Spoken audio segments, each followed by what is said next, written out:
Eind jaren 30 voerde de macht van het noodlot Toscanini naar de Verenigde Staten. Hij was niet de enige Europeaan die de oceaan overstak. De combinatie van elementen van de oude en de nieuwe wereld leverde een explosief mengsel op.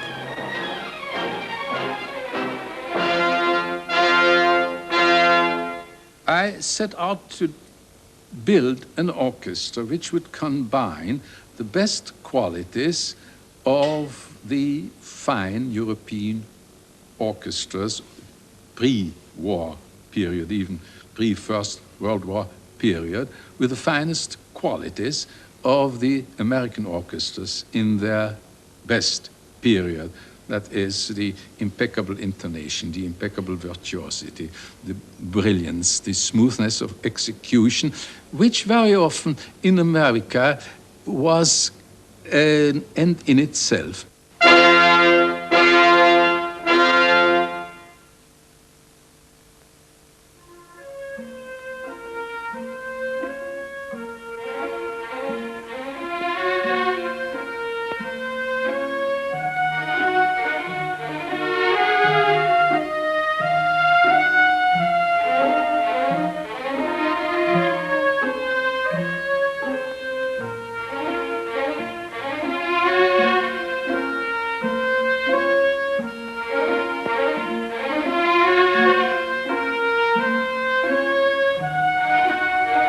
Toscanini vestigde zich in New York, waar hij werkte met 2 orkesten.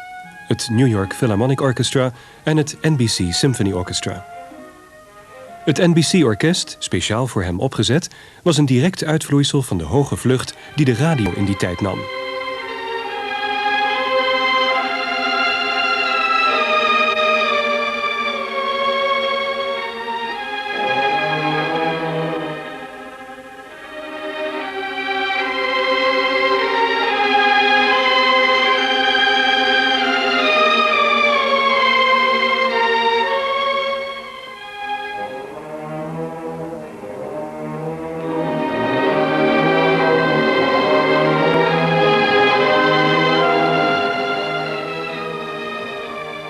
Door een technologische revolutie, die niet alleen radio, maar ook platen omvatte, kwam muziek voor het eerst binnen het bereik van de grote massa. Dankzij Toscanini's analytische vermogen en zijn legendarische, heldere stijl wist hij miljoenen Amerikanen te boeien. In those days, more cultivated days, the New York Philharmonic was broadcast every Sunday throughout the nation. Toscanini conducting, and there was no television, of course, in those days. And that was the great cultural event that fashioned the musical audiences of that time in the whole of the United States. And I remember listening to a broadcast of his with my father somewhere on tour in Colorado. We were in a car, and that unmistakable Toscanini stamp was on it. It had naturally pace, precision, incision.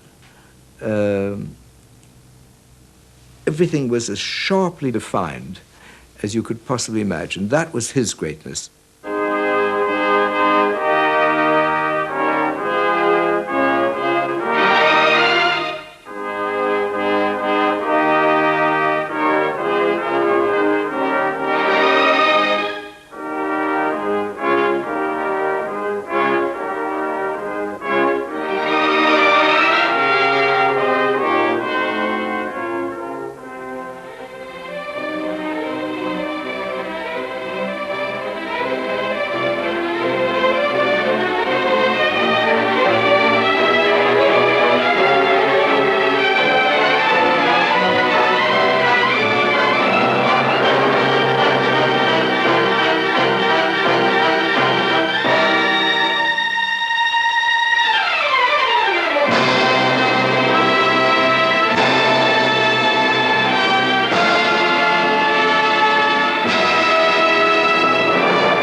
Wonderful imagination, how things should be. That's what I started to you. That he so vividly, even a shouting had a sforzato or a piano impression. He was an absolute 200% musician. And you could like or dislike what he did, but the personality was tremendous.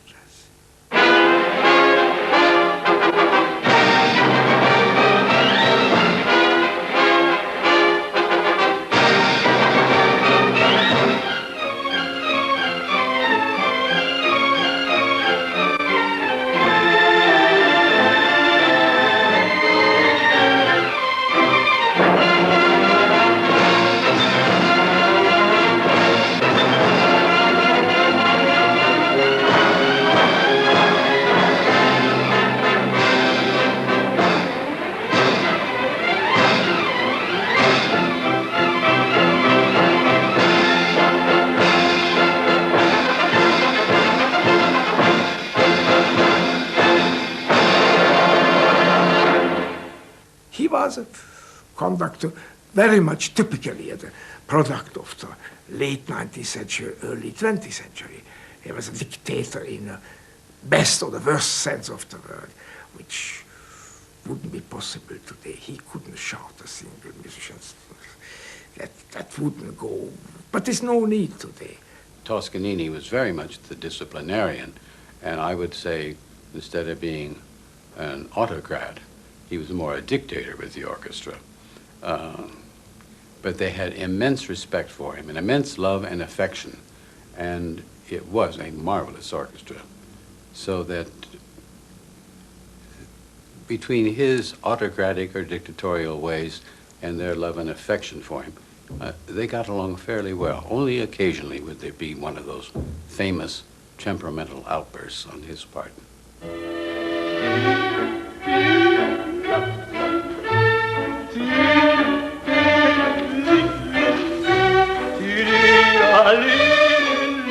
Piano piano, stringendo,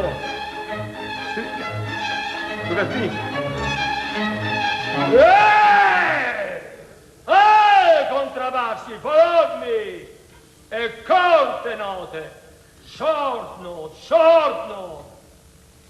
so, sembrano dei carri, non sono mica strumenti, oh Madonna Santissima, short note. He had no interest in the technical side of recording, and Toscanini always just expected to hear on the finished product what he heard standing in front of the orchestra. And of course, in those early days, that wasn't always possible because of the limitations of his huge dynamic range. We were recording once one of the Respighi tone poems, and when he came up to listen to it, he felt the climaxes weren't loud enough. And the engineer said, but Maestro, if we make it any louder, it will break the equipment. And he said, break the equipment then.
Every great artist does thousands of things for which we have no method of writing on paper. We don't know how to do that. And we have to, through imagination, through feeling, through, I don't know what, some instinctive quality that some artists have, we have to try to understand and reproduce and give to the listening public what we consider was in the mind and soul of the composer.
Some conductors had techniques that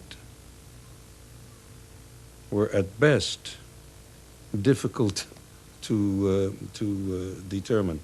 Koesevitski, for example, was a marvelous conductor, but completely by the power of his personality.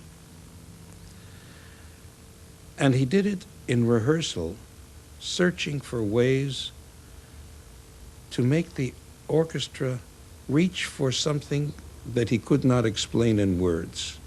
And he screamed and yelled and cajoled in English, Russian, and French until he got what he wanted.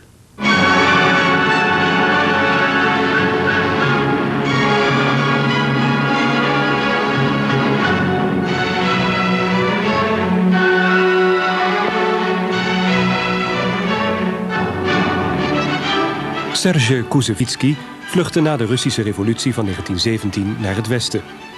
In 1924 werd hij tot artistiek leider benoemd van het Boston Symphony Orchestra. Zoals het NBC Orchestra van Toscanini was en het Philadelphia van Stokovski, zo was het Boston Symphony een kwart eeuw lang van hem.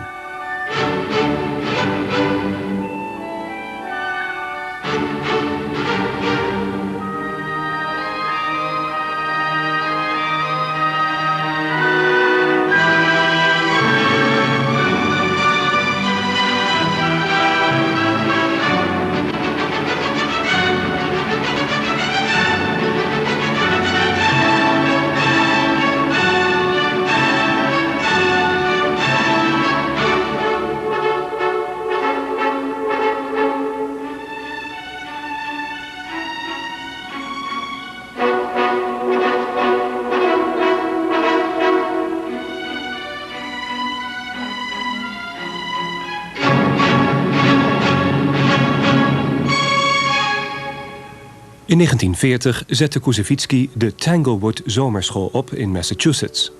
Een van zijn eerste leerlingen was de jonge Leonard Bernstein. De school bestaat nog steeds en er hebben befaamde dirigenten als Claudio Abbado en Seiji Osawa gestudeerd.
developments in creative music making have always come at places where there is a cross-confluence of different traditions meeting. And that happened in America in the 40s. The great American conductors are in fact the great European conductors. They all left. Like the great European composers, Stravinsky, Schoenberg, etc., mostly left. Furtwängler was one of the very few who stayed behind. And I think that, for example, Reiner and Szell were both protégés of Strauss. I mean, that is the legacy of Richard Strauss, that kind of conducting in many ways. Koesevitski is a law unto himself. But, I mean, for the young American conductor, and I'm not just talking about Bernstein, but I mean of a whole generation, to have a tradition, a cross-fertilization possible of that kind of richness.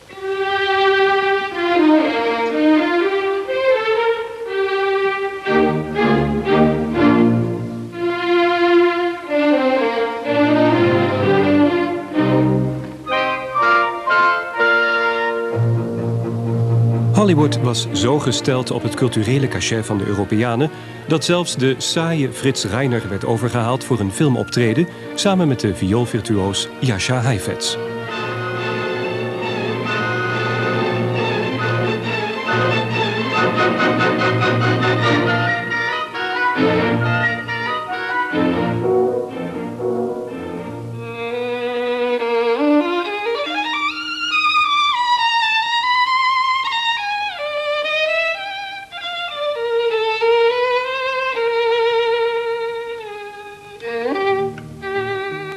Fritz Reiner was one of the most brilliant stick technicians that I ever heard or saw. He had the orchestra at the tip of his baton, and he used a baton about this long, and he would just gently, and then he would do the tiniest of motions, and then look at them and say, "Why don't you follow me?" There are many stories about him, but there are legion. But the man was an absolute master of every single moment when he was on that podium. He knew it all. It was all in his head, his ears, and his eyes looked. Now, any good conductor will tell you, as Reiner did very often, they use their eyes most intelligently. It's the eye as much as the hand. They're looking at the orchestra, they're looking at the men, seeing, are they watching the conductor, are they looking at the score? But at some moment, simply by looking, they make the musician look at them, and there's an eye contact. The musician knows that the conductor knows what's going on in his mind at that moment.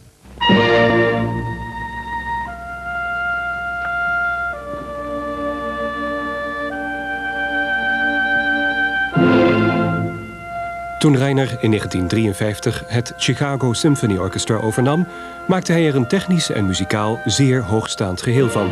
Een van de beste orkesten ter wereld. En dat zonder dat hij zich liet verleiden tot showgedrag.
Not a man of sentiment or sentimentality. The same time he once recorded The Dance of the Seven Veils. And Mrs. Reiner, who was always present, said to me, "Don't you think he should schmaltz it up more?" And I said, well, you know, depends. I said, I'm sure he won't. So when he came down here to playback, I was the one elected to brave the lion, and I said, "Dr. Reiner, it's a marvelous thing. There's no editing involved. Would you want to do it once more just to make it a little more sensuous, a little more schmaltzy?" And he said, "No." And that was the end of that.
Body motion, he got the most out of any orchestra.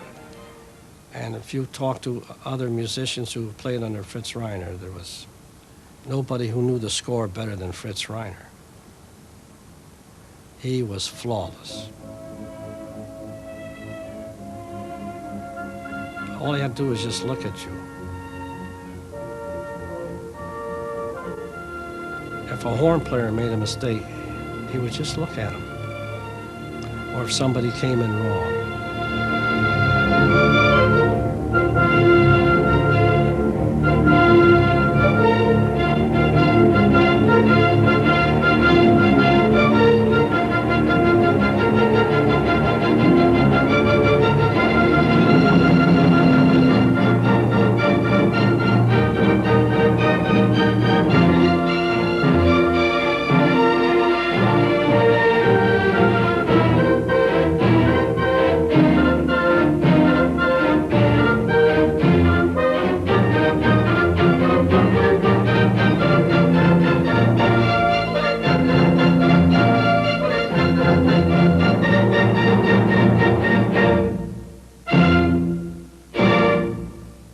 talking about Reiner or Szell, and to a certain extent Koesevitski, although that's a different animal, you're talking about people who are at the helms of some of the greatest orchestras the world has ever seen, and orchestras that were capable of doing anything. And in the case of several of them, in fact, of all three of their orchestras, still are capable of doing anything. If you conduct an orchestra like the Cleveland and something goes wrong, it's the conductor's fault. It's not the orchestra's fault. It's the Bell Telephone Hour. Tonight from... In Cleveland verwezenlijkte George Szell zijn grote droom en combineerde de beste elementen uit de Europese en de Amerikaanse orkesttraditie. You play it now absolutely 100% rhythmically. This ta-tam, pa-pam, pa-pa-dam. But at the same time, it has a little bit of pedantry about it. Couldn't we just make pa-pam, pa-pam, pa-pa? Not too much space, not demonstrating how rhythmically we are playing it. Just naturally. Pa-pam, with a little more resilience to it. Before C, 1, 2, 3, 4, 5, 6, 7, 8, 9. Third and fourth horn with it, pa-pa-pam, coming in good time and preparing a good crescendo.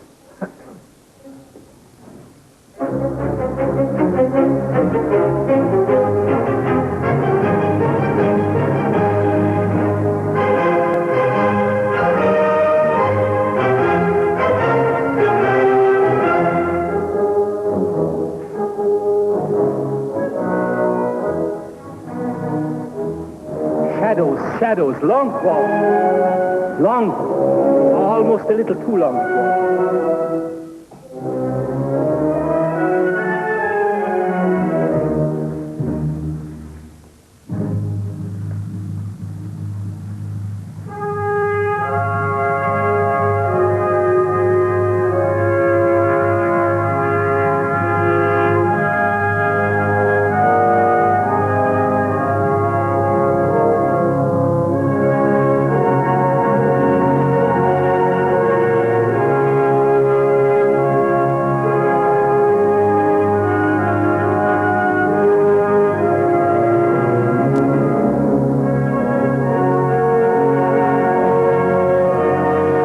Repetities was hij streng en veel eisend.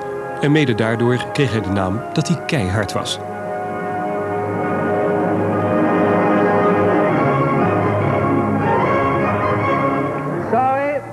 I didn't sack many. You see, the Cleveland Orchestra was financially always very well endowed, so I could proceed with due regard to certain human considerations and could do it in a milder way. But there were, of course, moments of heartbreak and moments of unpleasantness. But then, of course, you arrive very soon at the point, and this point is now very much at discussion. What is the purpose of a symphony orchestra for which so many people give, without compensation, their time? I'm now talking about the board, and collect money. That's the way American orchestras are being run, as you know. There's no state or public money, just private money. What is the purpose? Is it the purpose of the symphony orchestra to make it possible to have the best of music, or is it the purpose of such an orchestra to give their members the easiest and unchallengeably permanent job? No vanishing acts, please.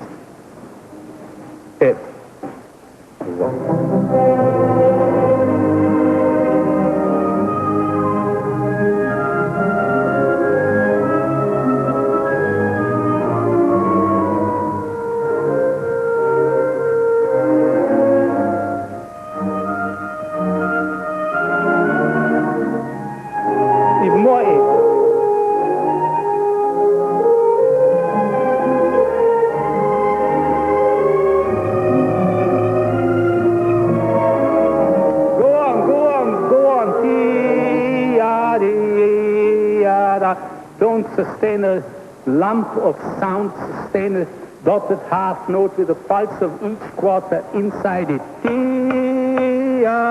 Then you know when to go on. George Szell knew how the oboe breathed. So he would breathe with it. He knew how to give the oboe time to prepare the breath. He was a pianist and played wonderfully, but he bowed his scores for the string players.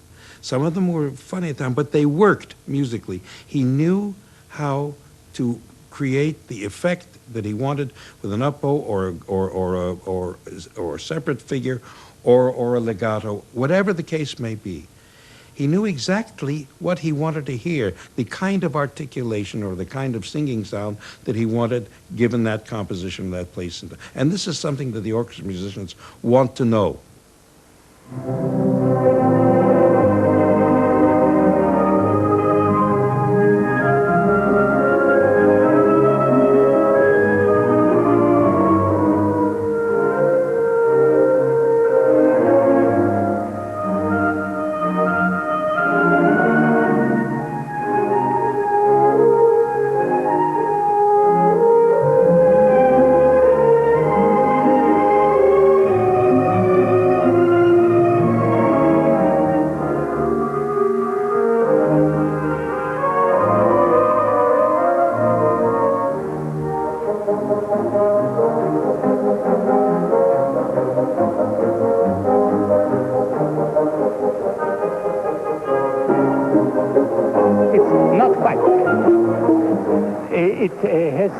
A little bit more sarcastic. We play with many conductors. Once in one season we played Beethoven's Fifth Symphony, and we had to play 3 different ways. That's being professional. So when you play long notes, you're going like this, and the next conductor says, "What are you playing such long notes for? Play it shorter." You had to change like a chameleon and do it, and still retain your own orchestral ensemble. Horns just a shade late, some of the horns. You must be prepared way ahead of time. I can't do better than to repeat this truism I think I said yesterday. Rests aren't there to rest, but to be braced for the next entry, to prepare and to be ready for it and to listen what's going on around you and to bring your next entry in so it makes sense and connects. To be ready with your breath, with your embouchure, everything, and with your general attitude.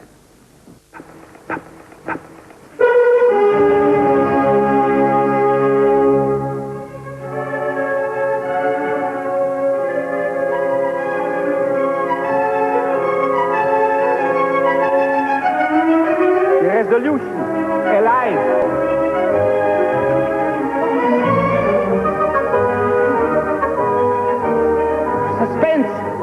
No crescendo. Suspense. Quick crescendo yet. One. Più. Più.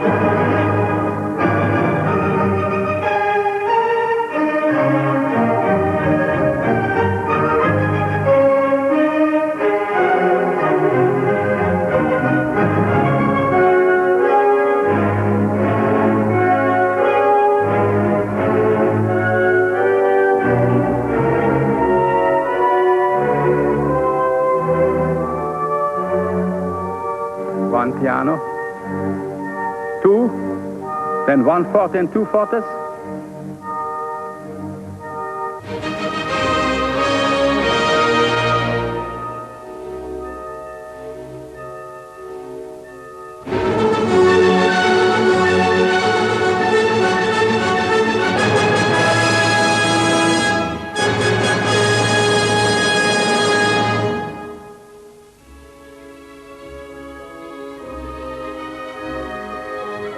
Ondertussen veroverde een jonge Leo de concertzalen en opnamestudio's van Europa. In 1954 volgde Herbert von Karajan voortvanger op als dirigent van de Berliner Philharmoniker.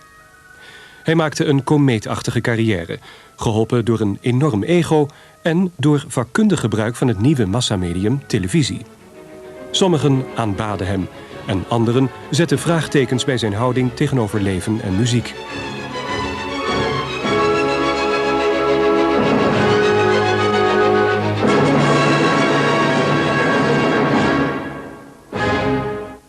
Und das konnte die 100. Aufführung sein. Die war noch genauso faszinierend wie die erste.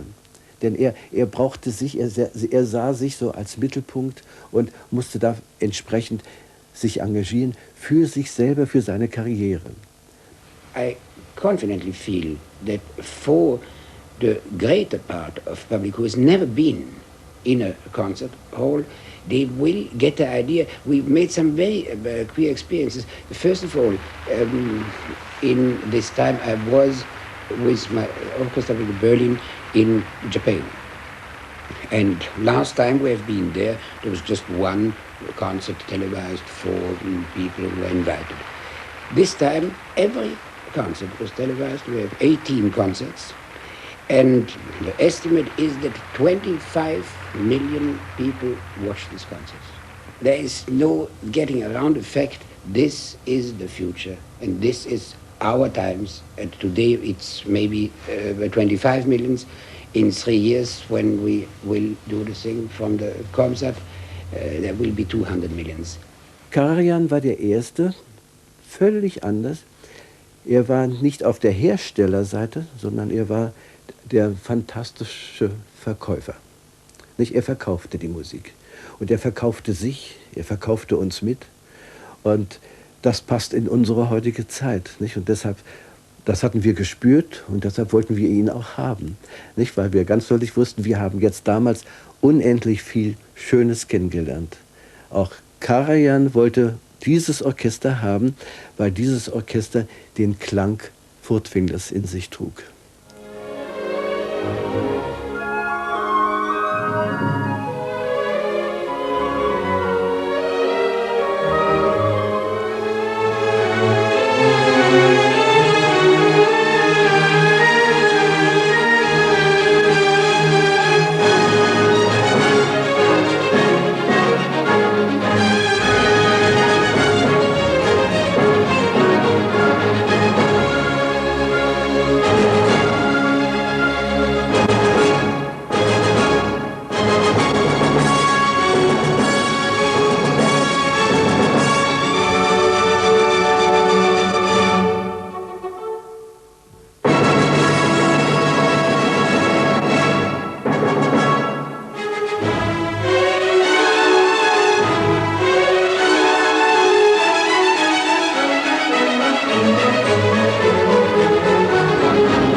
Something like, you know, the bird which is flying over the I don't know, city or the world. Because if we are inside, then we see the limit to see. And I always thought, my God, this man, he is over us. He see much further and much wider, because he had always fantastic ideas, universal ideas.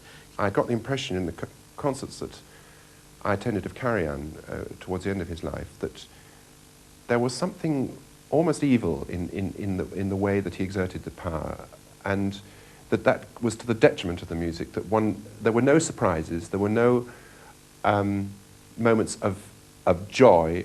One felt that it was to a formula. Everything was self-regarding, that everything came back to himself.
uns war die erste Zeit nicht leicht, denn Furtwängler hatte uns flehentlich angeschaut und er hatte sich mit uns auseinandergesetzt.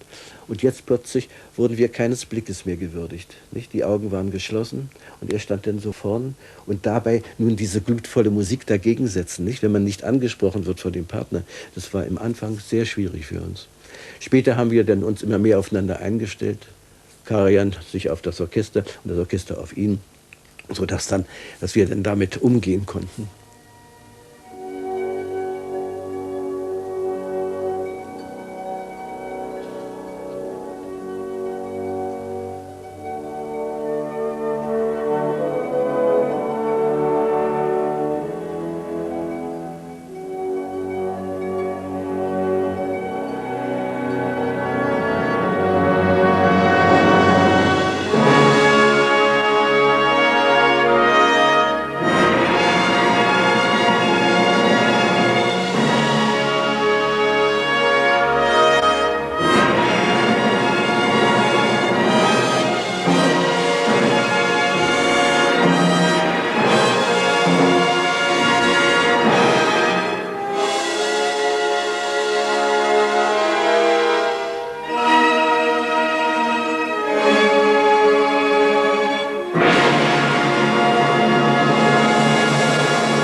No, that's not right. It's not enough.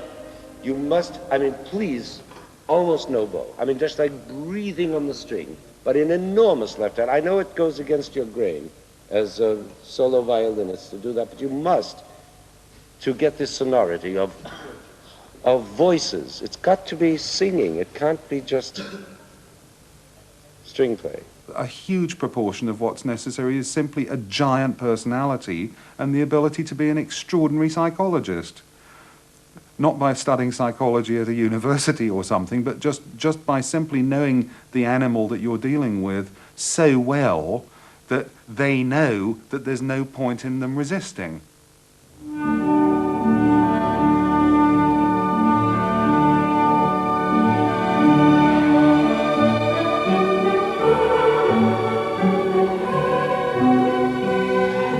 Een van de mentoren van Bernstein was Bruno Walter. Walter had in Wenen les gehad van Gustav Mahler. Toen Bernstein, de eerste Amerikaanse dirigent met een internationale naam, Mahler speelde met de Wiener Philharmoniker, was dat een soort reunie.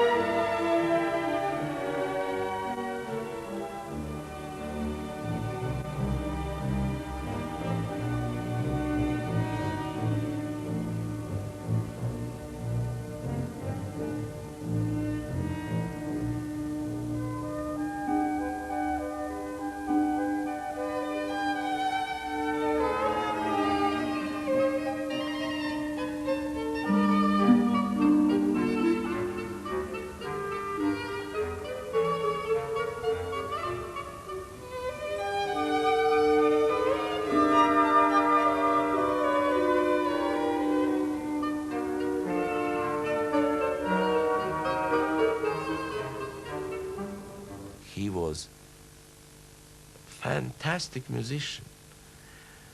And when he conducted the concerts and even rehearsals, I remember when I studied in Vienna, I heard his concerts and record sessions and rehearsals. He gave so much. He was really, he dedicated himself from, all body. He dedicated everything for music. There was a natural eruption of creativity in Lenny that spilled over into his interpretive and performing habits.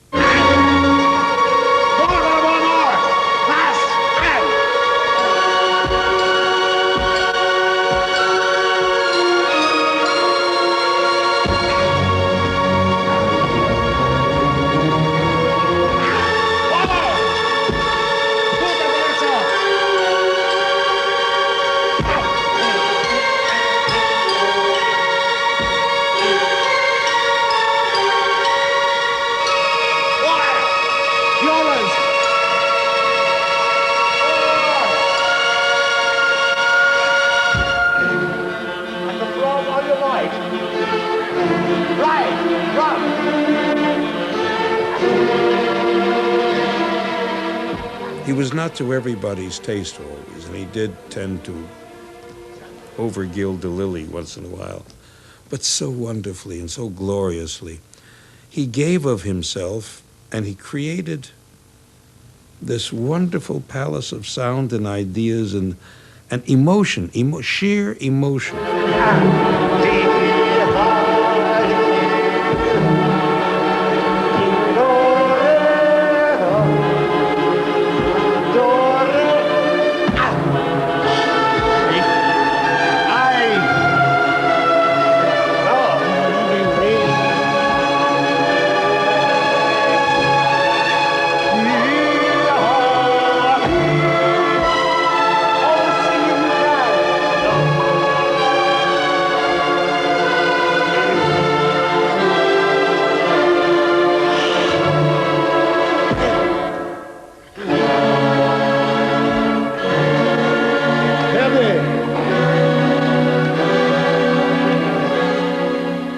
Somebody who had a more of the physical energy of rhythm in his body, in his little finger, than any conductor I've ever seen before or since. I mean, it was not just that he danced on the platform in a way that was unpalatable to many people, but didn't worry me, because it seemed to me that he was not trying to say, look at me, I'm having a wonderful time, but he just couldn't prevent it. It was as natural to him as swimming. And he had this extraordinary ability to make the players go along with that rhythmical current.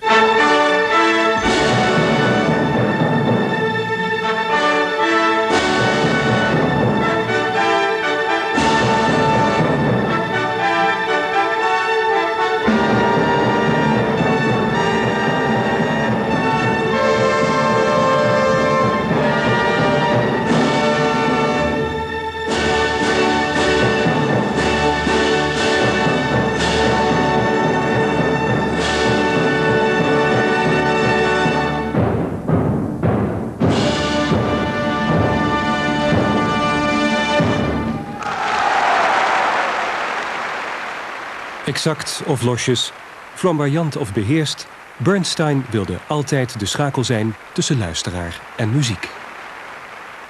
If we ask what is it that music communicates to us, it's like all great art, that every human being is alone in a sense that he's locked up in the isolation of his own mind. And then you hear a piece of music and you feel he too has been through this.